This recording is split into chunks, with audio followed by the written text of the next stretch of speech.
Hello, ഞാനിന്നിവിടെ തയ്യാറാക്കാൻ പോകുന്നത് കാരമൽ പുഡിങ്ങാണ്. അടിപൊളി പുഡിങ്ങാണ്, നല്ല ടേസ്റ്റാണ്. പെട്ടെന്ന് തന്നെ തയ്യാറാക്കാൻ പറ്റിയ ഈ പുഡിങ് കണ്ടില്ലേ, നല്ല തളതളാന്ന് പറഞ്ഞിരിക്കുന്ന ഈ പുഡിങ് പെട്ടെന്ന് തന്നെ തയ്യാറാക്കാൻ പറ്റുന്നതാണ്. നല്ല ടേസ്റ്റുള്ള പുഡിങ്ങാണ്. നമുക്ക് തയ്യാറാക്കുന്നത് എങ്ങനെയാണെന്ന് നോക്കാം.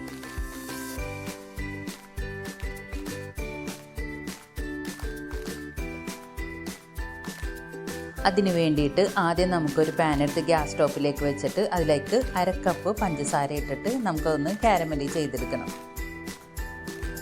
അതിനുശേഷം നമുക്കതിനകത്തേക്ക് ഒരു 2 ടേബിൾ സ്പൂണോളം വെള്ളം ഒഴിച്ചു കൊടുക്കുക. അത് അങ്ങനെ അവിടെ ഇരുന്ന സിമ്മിലിരുന്നിട്ട് നല്ലതുപോലെ ഒന്ന് കാരമലായി വരുന്നത് വരെ നമുക്കൊന്ന് വെയിറ്റ് ചെയ്യണം.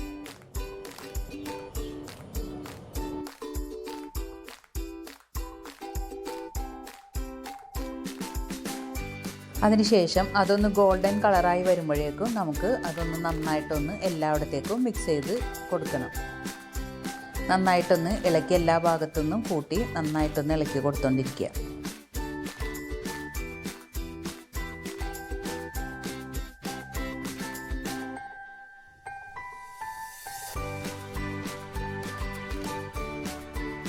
കാരമലായി കഴിഞ്ഞതിന് ശേഷം നമുക്ക് തീ ഓഫ് ചെയ്തിട്ട് നമ്മൾ ഏത് പാനിലാണോ പുഡിംഗ് തയ്യാറാക്കുന്നത് ആ പാനിലേക്ക് ഇതൊഴിച്ച് കൊടുത്തിട്ട് എല്ലാ ഭാഗത്തേക്കും ആകുന്ന രീതിയിലൊന്ന് ചുറ്റിച്ചു കൊടുക്കുക.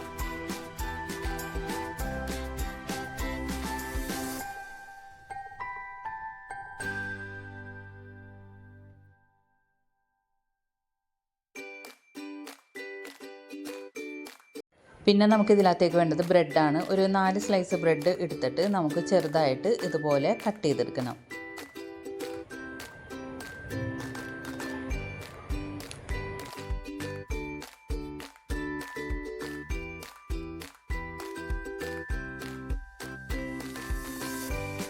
കട്ട് ചെയ്ത് വെച്ച ബ്രെഡ് ഒരു ബൗളിലേക്ക് മാറ്റി വയ്ക്കുക.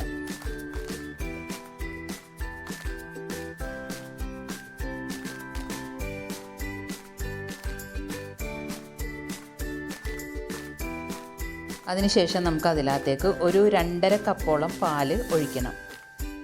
ആ പാലിലിരുന്നിട്ട് കുറച്ച് നേരം ഒന്ന് കുതിരണം ബ്രെഡ് ഇരുന്നിട്ട്. അതിന് വേണ്ടിയിട്ടാണ് നമ്മൾ പാലൊഴിച്ച് മുക്കി വയ്ക്കുന്നത്.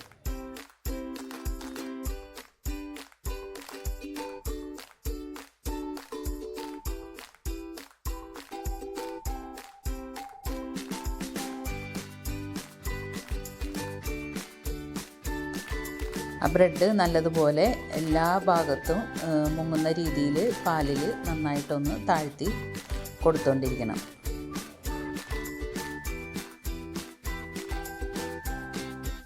അത് കഴിഞ്ഞ് നമുക്കൊരു മിക്സിയുടെ ജാർ എടുത്തിട്ട് അതിനകത്തേക്ക് ആ കുതിർന്ന് ഇരുന്ന ബ്രെഡ് എടുത്ത് മിക്സിയുടെ ജാറിലേക്ക് ഒഴിച്ചു കൊടുത്തിട്ട് നമുക്കതിനകത്തേക്ക് അടുത്തത് വേണ്ടത് ഒരു 1/2 കപ്പോളം പഞ്ചസാരയാണ്.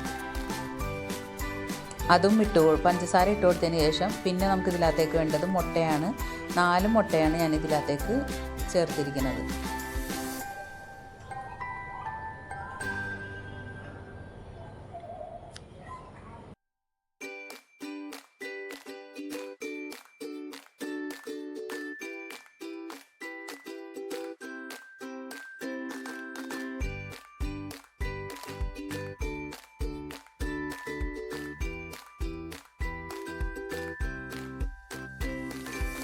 പിന്നെ നമുക്ക് ഇതിനകത്തേക്ക് വേണ്ടത് 1 ടീസ്പൂൺ വാനില എസൻസ് ആണ്. വാനില എസൻസ് ഒഴിച്ച് കഴിഞ്ഞതിന് ശേഷം നമുക്ക് അടുത്തത് വേണ്ടത് ഒരു പിഞ്ച് ഉപ്പാണ്. അതും കൂടി ഇട്ട് നന്നായിട്ടൊന്ന് മിക്സിയിലിട്ട് അടിച്ചെടുക്കുക. അതിനുശേഷം ചൂടാറിയിരിക്കുന്ന കാരമലിൻ്റെ പാനിലേക്ക് നമ്മൾക്ക് ഈ ബാറ്റർ ഒഴിച്ചു കൊടുക്കുക.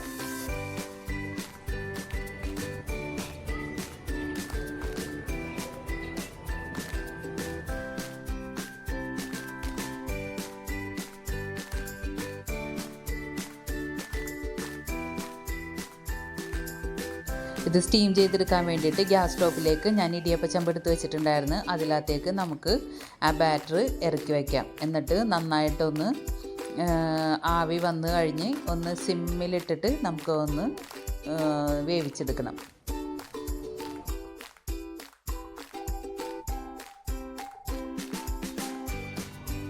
ഞാൻ ആദ്യം ഒന്ന് കുറച്ച് നേരം ആ മൂടി ഇട്ടിട്ടാണ് ഒന്ന് വേവിച്ചത്. കുറച്ച് കഴിഞ്ഞപ്പോൾ മൂടി മാറ്റിയിട്ടാണ് പിന്നെ ഞാൻ ബാക്കി സമയം വേവിച്ചെടുത്തത്.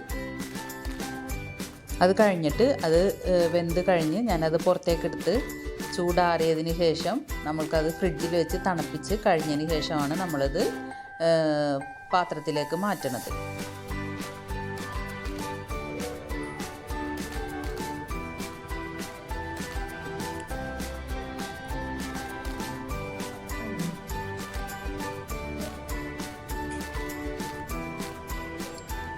നല്ല ഭംഗിയില്ലേ കാണാനായിട്ട്, അടിപൊളി ടേസ്റ്റാണ്. എല്ലാവരും ഒന്ന് ട്രൈ ചെയ്ത് നോക്കുക.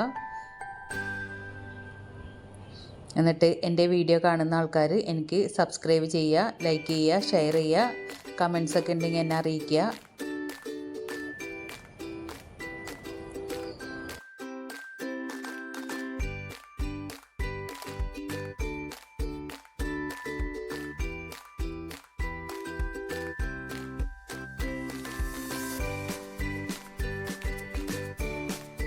കാണാൻ തന്നെ നല്ല ഭംഗിയില്ലേ, നല്ല ടേസ്റ്റാണ്. എല്ലാവരും ഒന്ന് ട്രൈ ചെയ്ത് നോക്കണം കേട്ടോ. എന്നിട്ട് എന്നെ ഒന്ന് അറിയിക്കണേ കമൻസിലൂടെ.